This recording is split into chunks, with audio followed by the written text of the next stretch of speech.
नमस्कार दोस्तों, स्वागत है आप सभी का एक बार फिर से हमारे चैनल सनातन मार्ग में। श्री शिवाय नमस्तुभ्यं। दोस्तों, आप सभी जानते होंगे कि कल 27 अगस्त को पड़ रही है इस सावन महीने की आखिरी एकादशी पूजा। गुरु जी ने कहा कि इस दिन आपको सिर्फ एक बेलपत्र और एक चावल के दाने से एक ऐसा उपाय करना है जो आपके जीवन में चल रही सारी समस्याओं को समाप्त करने के लिए, सारे विघ्नों को समाप्त करने, आपके बच्चों का पढ़ाई लिखाई में अगर मन नहीं लगता है तो उनके लिए, या फिर आपके जीवन में धन प्राप्ति नहीं हो पा रही है, व्यापार को अच्छी तरह से चलाने के लिए, आपकी नौकरी को अच्छे ढंग से बनाए रखने के लिए, और या फिर आपके घर में अगर लड़ाई झगड़ा हो रहा है तो उसको समाप्त करने के लिए आपको सिर्फ ये दो उपाय पूज्य गुरुजी द्वारा बताए गए जरूर करने चाहिए। पूज्य गुरुजी ने कहा कि अगर ये सावन एकादशी के दिन आप ये उपाय करते हैं तो आपकी हर प्रकार की मनोकामना महादेव अवश्य ही परिपूर्ण करते हैं। तो चलिए जानते हैं क्या है वो उपाय। लेकिन उससे पहले एक प्रार्थना, अगर आप चैनल पर नए हैं तो कृपया चैनल को सब्सक्राइब अवश्य कर लें। देखिए, इस वीडियो में हम पूज्य गुरुजी द्वारा बताए गए दो विशेष उपायों के बारे में बात करेंगे। इनमें से जो भी उपाय आपको आसान लगे वो उपाय आप कर सकते हैं। ये दोनों ही उपाय आपके जीवन में चल रही किसी भी प्रकार की समस्या को समाप्त करने के लिए बहुत ही अचूक है। उपाय बताने से पहले सामने स्क्रीन पर आपको एक प्रश्न दिखाया जा रहा है। इसमें आपको बताना है कि प्रभु श्री राम के लिए 14 वर्ष का वनवास किसने मांगा था, माता कौशल्या ने या फिर माता कैकेयी ने। इनमें से जो भी उत्तर सही हो वो आप कमेंट करके जरूर बताइए। चलिए बात करते हैं गुरुजी द्वारा बताया गया पहले खास उपाय के बारे में। देखिए, इस उपाय के लिए सबसे पहले आपको ले लेना है एक बेलपत्र। इस समय बहुत ही पवित्र महीना चल रहा है और आपको शिवलिंग के ऊपर बहुत सारे बेलपत्र चढ़ी हुई मिल जाएगी, तो आप उनमें से भी एक बेलपत्र को उठाकर जल से शुद्ध करके उनका इस्तेमाल कर सकते हैं। या फिर अगर आपके पास एक बेलपत्र है तो फिर आप उसका भी इस्तेमाल कर सकते हैं। बस आपको बेलपत्र लेते समय ध्यान रखना है कि ये कहीं से भी कटी फटी नहीं होनी चाहिए, और बेलपत्र की डंडी के आखिर में जो दूध होती है यानी जो डंठल होता है वो भी नहीं होना चाहिए। फिर इसी के साथ आपको ले लेना है एक चावल का दाना। चावल का दाना जो भी आप लेंगे वो टूटा हुआ नहीं होना चाहिए, खंडित नहीं होना चाहिए। फिर इसी के साथ आपको लेना है एक हरा मूंग। हरा मूंग यानी साबुत खड़ा मूंग, हरा मूंग जिसे साबुत खड़ा मूंग भी कहते हैं। इसे कई कई स्थानों पर खड़ा मूंग भी कहते हैं, इसलिए सामने स्क्रीन पर आपको दिखाया जा रहा है। ये कुछ इस प्रकार का होता है और आपको ये सिर्फ एक ले लेना है। और सबसे आखिर में आपको ले लेना है एक लोटा जल। लोटा आप तांबे का ले लीजिएगा और जल आप अपने किचन से ले लीजिएगा। आप सिर्फ ये इतनी सामग्री लेकर आपको पहुंच जाना है शिवालय। पूज्य गुरुजी ने कहा कि सुबह से लेकर शाम तक जब भी आपके पास टाइम हो तब आप शिवालय पहुंचकर इस सुंदर से उपाय को कर सकते हैं। देखिए, अब शिवालय पहुंचकर सबसे पहले आपके पास जो एक बेलपत्र है उस बेलपत्र को आप अपने दाहिने हाथ में रखेंगे यानी राइट हैंड में रखेंगे, और आपके जीवन की जो भी विशेष मनोकामना है, जिसे भी कामना के लिए आप ये उपाय कर रहे हैं, उस कामना को पूर्ण करने के लिए महादेव से प्रार्थना कर लीजिए। और फिर श्री शिवाय नमस्ते ब्रह्म मंत्र का स्मरण करते हुए ये एक बेलपत्र आपको शिवलिंग के ऊपर समर्पित कर देनी है। ध्यान रखिएगा, बेलपत्र की चिकनी साइड का हिस्सा शिवलिंग में टच करेगा और बेलपत्र की जो डंडी होती है वो जलाधारी की तरफ रहेगी। फिर इसके बाद आपके पास जो एक चावल का दाना है उस चावल के दाने को आप इस एक लोटे जल में डाल देंगे और चंद्रमौली महादेव के नाम का कम से कम 11 बार स्मरण कर लेंगे।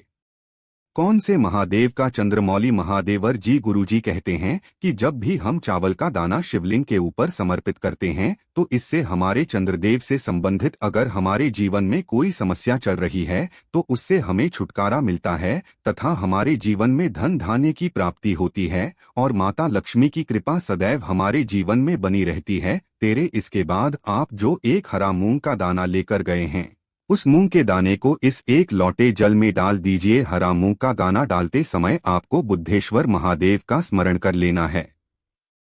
पूज्य गुरुजी ने कहा कि हरे मूंग का दान ना हमारे बच्चों के लिए या हमारे स्वयं के लिए बुद्धि विवेक के लिए होता है। जिन बच्चों की बुद्धि विवेक कमजोर हो चुकी हैं, जिन्हें ज्ञान की कमी है, उनके लिए हरे मूंग के दाने का उपाय बहुत ही अचूक होता है।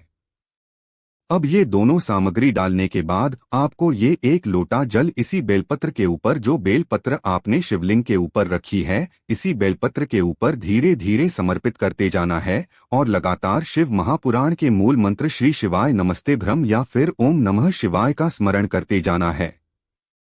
फिर इसके बाद वही शिवलिंग के सामने बैठकर आपको 11 बार या 21 बार श्री शिवाय नमस्ते हम मंत्र का स्मरण कर लेना है। फिर वापस अपने घर आ जाना है।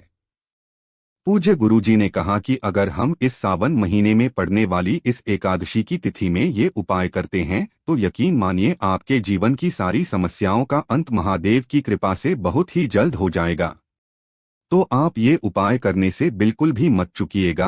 अब इसके बाद बात करते हैं पूज्य गुरुजी द्वारा बताए गए दूसरे खास उपाय के बारे में। देखिए, दूसरा उपाय भी आपके जीवन में चल रही किसी भी प्रकार की मनोकामना को परिपूर्ण करने के लिए सबसे अचूक साबित होने वाला है और ये उपाय आपका स्वयं नंदी महाराज महादेव से पूर्ण करवाने के लिए प्रार्थना करते हैं।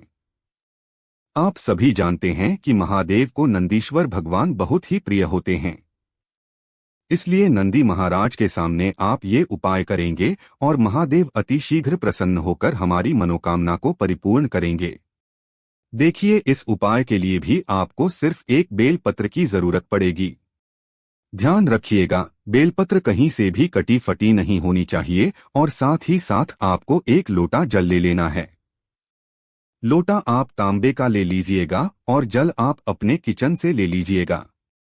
आप सिर्फ ये दो सामग्री लेकर आपको पहुंच जाना है शिवालय। पूरे दिन में किसी भी समय आप इस सुंदर से उपाय को कर सकते हैं। देखिए, अब शिवालय पहुंचकर सबसे पहले आप जो एक बेलपत्र लेकर गए हैं उस बेलपत्र को इस एक लोटे जल में डाल लीजिए और कम से कम 11 बार श्री शिवाय नमः आज सुबह मंत्र का स्मरण जरूर कर लीजिए।